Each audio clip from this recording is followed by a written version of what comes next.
making sure children are healthy, safe, loved, ready to learn, succeeding in school and in life. This is Our Children, a program brought to you by the Children's Trust.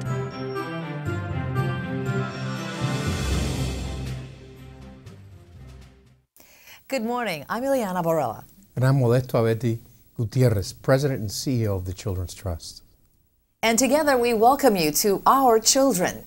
The beginning of 2012 also brings an early start to the Florida legislative session. Redistricting, casino gambling, and more budget cuts are expected to dominate. But a lot more is riding on the session, and we all need to be informed about how to influence lawmakers on important issues impacting children and families in yet another lean budget year. Today we're going to talk about upcoming budget showdowns in the arena of childhood health and early education. But first, we're going to address a very sobering issue that has led to legislation currently making its way through committee. I'm talking about the forced prostitution of children in commercial sex trafficking. To help us frame this discussion, we want to show you two public service announcements just released by the Children's Trust and the Women's Fund of Miami-Dade. The campaign is called Dear John. Let's watch. Dear John. Dear John. We will not let you buy girls in our community to use for your own pleasure. No longer will you be able to manipulate, use, and abuse. Every time you pay to exploit a child through prostitution, you contribute to the enslavement of a young girl in a life she didn't choose. These are our daughters, and we cherish each one. They are our future. It is up to all of us to offer them opportunities and experiences that will enable them to grow up and lead lives of value. How dare you destroy such a precious life? We will pursue and hold you accountable to the fullest extent of the law. This we promise you. We are standing up and saying no, not in my district. En mi distrito, no. The abuse stops now, not in my district and not in my state.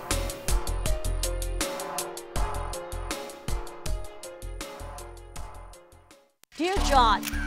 Dear John. Dear John, having sex with our children, prostituting them, or selling them is a serious crime. The average age at which girls first become victims of commercial sexual exploitation is 12 to 14 years old. You are part of the problem. The slavery, oppression, and exploitation of vulnerable children angers all of us. This behavior is destructive to the lives of children and denies them their future. If you steal their future, you risk your own future. Stop, or you will go to prison. If you violate our children's right to safety and protection, we will ensure your right to live out your life behind bars. Enough is enough. Not in my county. Not in my community. Not on my watch.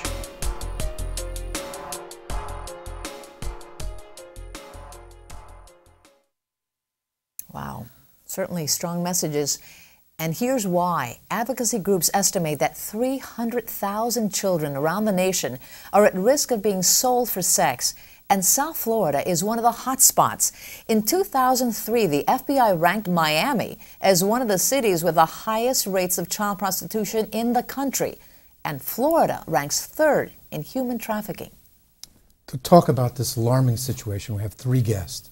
They are Debbie Harris, CEO of the Women's Fund of Miami-Dade, Muriel Verde, a senior case manager of Project Gold at Christie House, and Marlene Rodriguez, an assistant U.S. attorney in Miami-Dade. Debbie, we're going to start with you. This is an incredibly disturbing subject, and sometimes difficult to talk about because it is so disturbing, but we have to talk about it. We can't just ignore it. This issue is getting, in fact, global attention. But why did the Women's Fund decide to take it on locally? Ileana, you're right. It's a very difficult topic to talk about, but we must. The Women's Fund of Miami-Dade has been serving this community for almost 20 years, and we advocate as a part of our mission on behalf of women and girls and take stands on issues that negatively impact them. we work to ensure that the quality of life is improved. And any issue that impacts them in a negative way, we need to undertake. So when the Women's Fund Board learned that Miami was one of the highest ranked incidences for this type of trafficking, the trafficking of underage girls, and learning that girls come into this life at the age of 13, we decided to bring light to the issue, and we decided to undertake a campaign that would bring much more visibility and getting out the message to more of the community. Were you even surprised when you heard? We were shocked when we heard. When you think of trafficking, too, when we started to talk about it with others, we found that people thought of it as bringing girls from somewhere else, from foreign countries. But the reality is, these are girls being picked up in our own backyard. And so that's the hence why we said in our own backyard will be a part of the campaign, and understanding who these Johns are, the people who sell these girls, is absolutely important. We want to build coalitions, like with the Children's Trust, to get in a broader way out the message.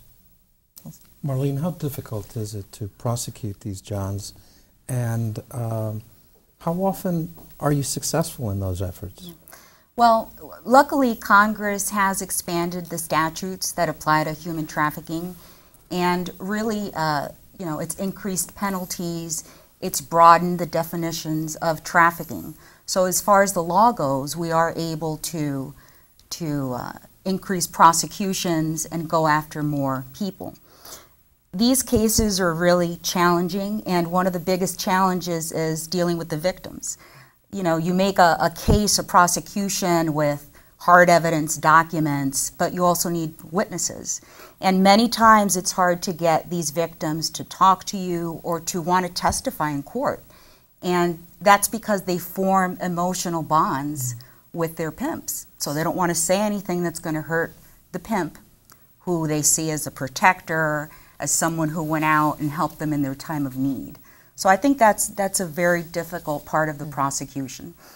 In terms of the Johns, really the statutes right now are designed to cover the pimps, the traffickers. There's actually a case that recently came out, a district court case, that says that the federal statutes do not apply to Johns.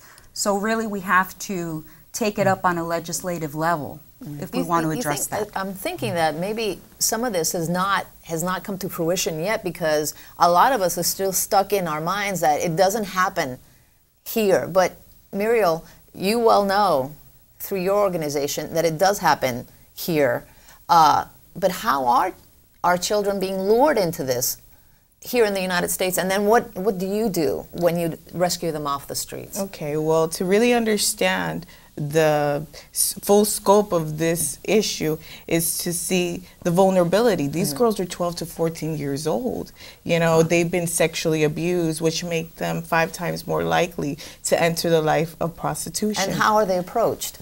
Well, they're approached, once they are on the streets, they are approached by the trafficker in about 48 hours. 48 hours? 48 hours it takes them to approach them. And I assume that they know who to target. They can see them. Definitely. These girls are very vulnerable. They've gone through a lot. They've been psychologically abused. They've been emotionally abused. Maybe they got into an argument with their parents. They leave the home. They're upset. Maybe they're not. Maybe they're not even a runaway, but or they might be in foster care. They're running away from something. And while out on the streets, they see them and they lure them in by telling them how beautiful they are, by telling them how great they are, buying them gifts, taking them out to McDonald's, Red Lobster. Sometimes when this begins, you see them really responding to it because they don't know anything else. They feel special. They feel like they have like a connection with somebody, and they feel like, hey, you know, he really likes me. He really understands me. That's the hook.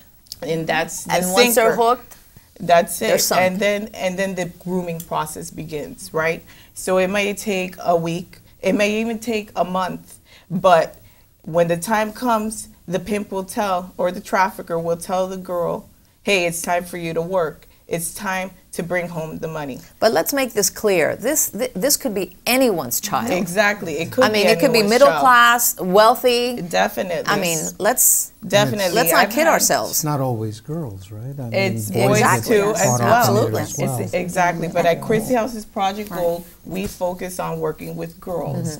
But anybody can fall victim to this. We're not done with the subject, but we do have to take a quick break. So we want to thank all of you for being with us and for your incredible insight on this very difficult subject. When we come back, we're going to have new guests with specific details about some bills moving through Tallahassee that you all need to talk about, know about. So please stay with us. We'll be right back.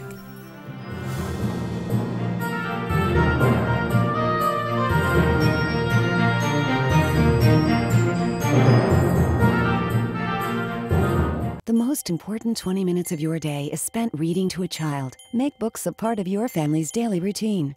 Point to and talk about the pictures. Ask your child to repeat the words. Answer questions. Talk about it. 10 o'clock. Hey, that's really good. Enjoying books together now helps children read to learn as they grow, ensuring success in school and in life. But their success depends on you. Don't let the children in your life become a statistic. For more information, visit thechildrenstrust.org. Quality childcare is your child's start to a great future, so aim high. To prepare your kids to grow up to fulfill their dreams, the Children's Trust encourages you to ask your childcare provider if they're part of the Quality Counts program in Miami-Dade County. Quality Counts strives to improve quality in childcare by star rating providers on things like an atmosphere that promotes learning, teacher certification, student-teacher ratios, and so much more. To find a star-rated Quality Counts or accredited childcare provider near you, log on to thechildrenstrust.org or call 211.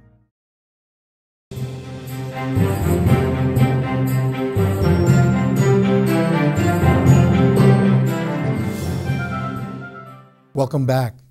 We're talking about important legislation aimed at reducing sex trafficking in our state, as well as helping the victims. Joining us now are Trudy Novicki, Executive Director of Christy House, Diana Ragbeer, Director of Public Policy and Communications at the Children's Trust, and Brenda Mesnick, a Miami-Dade Assistant State Attorney and a member of her office's Human Trafficking Task Force. Trudy, why don't you start us off by telling us about the Safe Harbor Act? Okay. Thank you very much, first of all, for having me here. This is House Bill 99, Senate Bill 202. It's meant to create safe houses, safe harbors for children that have been sexually exploited, usually most commonly referred to as children involved in prostitution. I don't even like to use that word, but that's the population we're dealing with. It's trying to move those children from being looked at as criminals in the delinquency system to realizing that they are in fact victims and exploited children. And why is this important? Well, this is important for a lot of different reasons, because these children have gone under our radar for years. We haven't even recognized that we have a trafficking problem in the United States. And when most people realize that United States children are being trafficked, they're shocked. It's like, no, not in my town. Right. So we're trying to find those children. So far, our program, Christy House, has worked with 180 girls in Miami in the last few years. So that gives you some idea of the extent of the problem here. And the police need a safe place to put these children so that children can heal, be available to help the police get the real criminals in this whole situation, which is the pimps and the johns that are buying sex from children. And I don't know anything that could be worse than that. Because you're saying that now we're treating them as if the victims are criminals, and that really doesn't solve the problem. Right. Typically, a girl gets arrested for prostitution. She gets taken down to juvenile court.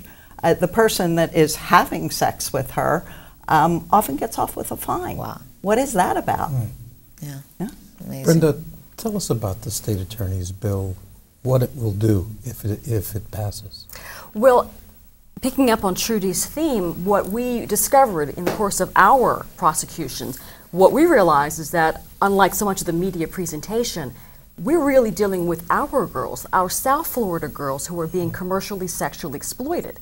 And our statute requires us right now, 796.045, our state sex trafficking statute, it requires us to show, before we can prosecute the exploiters, that these children were coerced into this, that they were threatened or defrauded, as opposed to being psychologically manipulated, which is really how most of these pimps take these girls and make them into these victims, is that they psychologically manipulate them, promising them the love they've never had in their lives. So it makes it easier for you to make your case? What our state statute or reform would do would absolutely eliminate that provision entirely.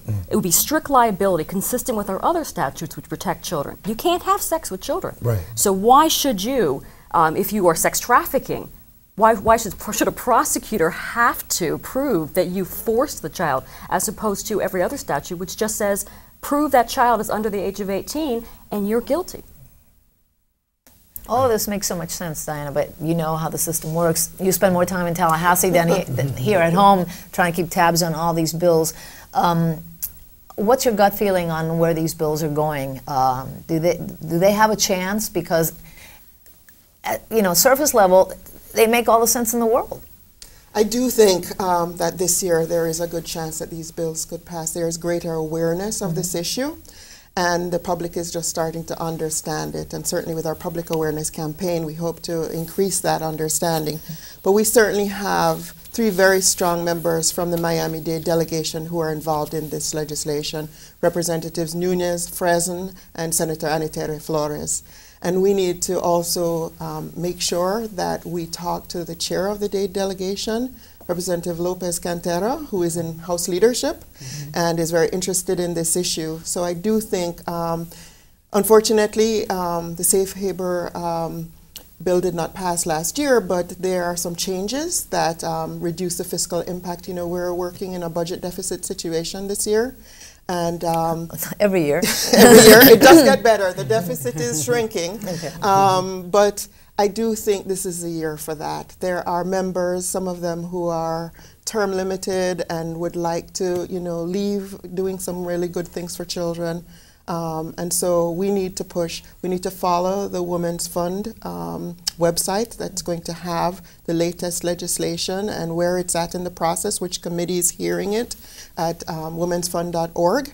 The Children's Trust is also going to be putting out a weekly Capital Connection, and we'll be covering this issue. So we will make all of this information easy for members of our public to support. Well, hopefully this type of program will help as well. What should members of the public do? How should they communicate with their legislators about this type of bill? Communicate with your legislator by saying that this issue is very important to you and that we will not allow exploitation of our young girls. This will not stand.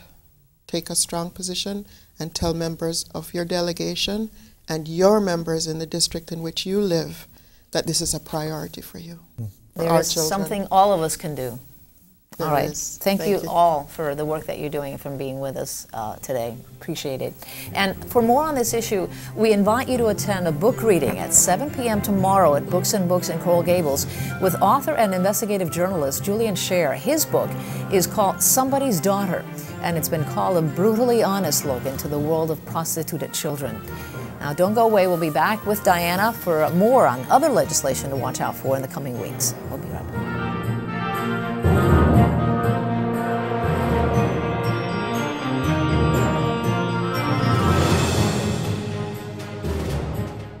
The most important 20 minutes of your day is spent reading to a child. Make books a part of your family's daily routine.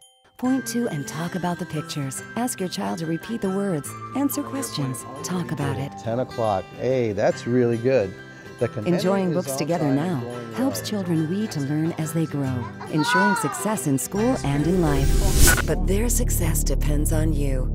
Don't let the children in your life become a statistic. For more information, visit thechildrenstrust.org. Young Talent, Big Dreams. The most comprehensive local youth talent competition for performers ages 8 to 17 is taking audition reservations now. Presented by Actors Playhouse at the Miracle Theater and the Children's Trust. Auditions run October through March throughout Miami-Dade. Compete for prizes, scholarships, and performance opportunities. For complete details, visit these websites or call the Children's Trust Helpline at 211.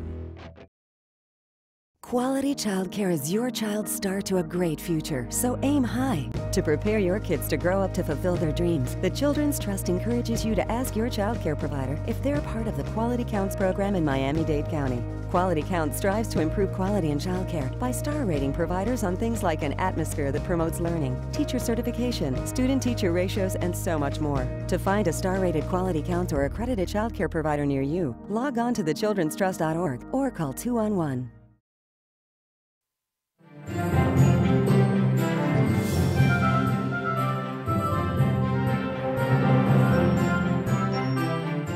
Welcome back. Still with us is Diana Ragbear, Director of Public Policy and Communications at the Children's Trust. Diana, last year, the governor and the legislature cut already underfunded pre-K and childcare programs. What do you anticipate was going to happen to these programs this year? Well, Mo, we are starting the legislative session with another budget deficit of about $2 billion, and so all programs need to work really hard to protect their funding, and I would want us to be very vigilant about the early childhood programs and programs for children's health again this year. We don't have a crystal ball, but I know that we have so many uninsured children in this community, and that the child care subsidy waiting list is long and growing, and so we've got to work with our whole community to try to protect that funding, and if there is additional funding, to try to restore some of what was cut last year. We lost $90 million in early childhood programs, and that we can't have again.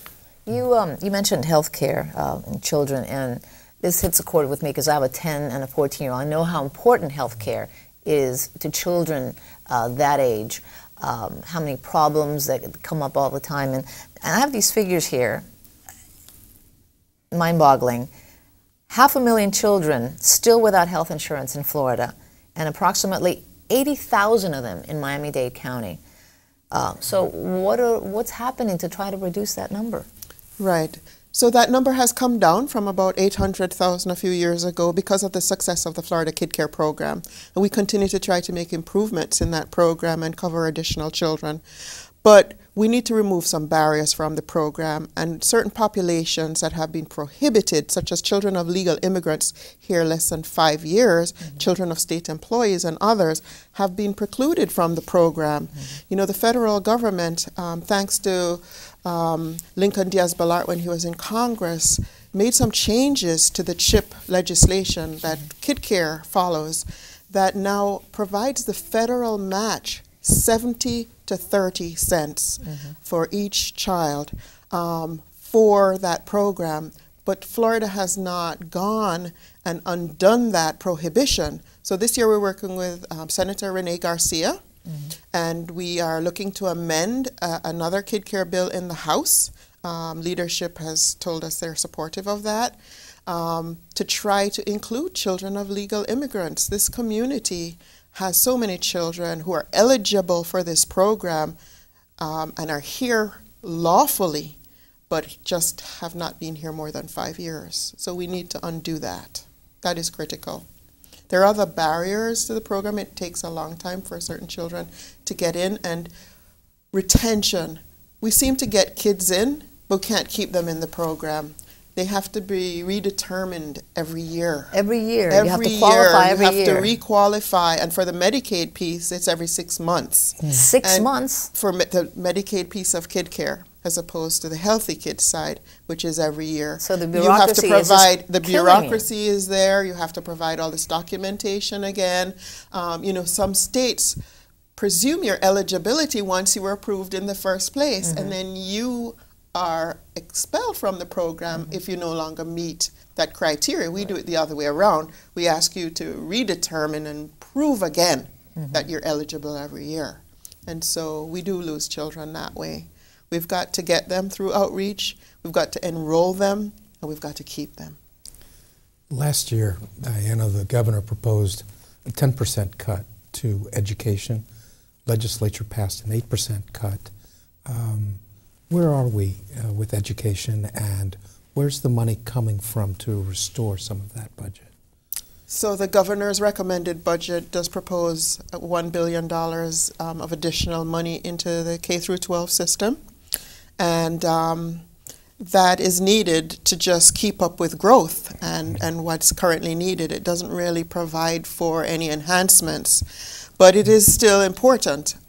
The problem is that money is coming from Medicaid. Education and Medicaid are the two largest components of our state budget. So do we keep kids healthy, or do we educate them? Why we'd are like we to in do this both. dilemma? We really do need to do both. I mean, sick children can't learn properly, so it's not an either or. We shouldn't be making any Sophie's choices on any of these programs. You know, cutting Medicaid from the hospitals that treat these children is a problem. So we need to work with our Miami-Dade delegation to make sure that we have both. And when you say we need to work, you're not talking just about the Children's Trust. You're talking about everybody needs to get involved. So we work with many advocacy partners and collaboratives, and we work with parents. And people at home can pick up the phone and call. Absolutely, absolutely. Take action. So we have an advocacy page on the Children's Trust website that provides information, and we also send out a Capital Connection every Friday, giving you legislative updates of what's happened this week and what to expect the following week, so that you can contact members of certain committees or bill sponsors and add your voice. We want everybody to be included in this. This is going to take a whole village. And it does work, right? It does work. You're not wasting your time when you pick up the phone and call these people. Time and time again, we've demonstrated when we've sent out advocacy alerts that we have turned things around. Just recently, we sent out an advocacy alert on some prevention programs that were in jeopardy in Washington, and we were able to regain them because of the good work of this community. Diana, thank you for your good work. Always good to see you, and thanks for being here and bringing your wonderful insight and all you do for the kids. Always. I'm Ileana Varela on behalf of the Children's Trust and Modesto Abeti Gutierrez. Thanks to all of you for watching this special edition of Our Children. Enjoy the rest of your Saturday, and remember to be a voice for your children during this legislative session, and always. Bye-bye. Our Children is brought to you by the Children's Trust. The Children's Trust invests in programs and services that help make children healthy, safe, loved, ready to learn, succeed in school and in life. To access its funded programs and services in Miami-Dade County, visit thechildrenstrust.org or call the Children's Trust helpline at 211, because all children are our children.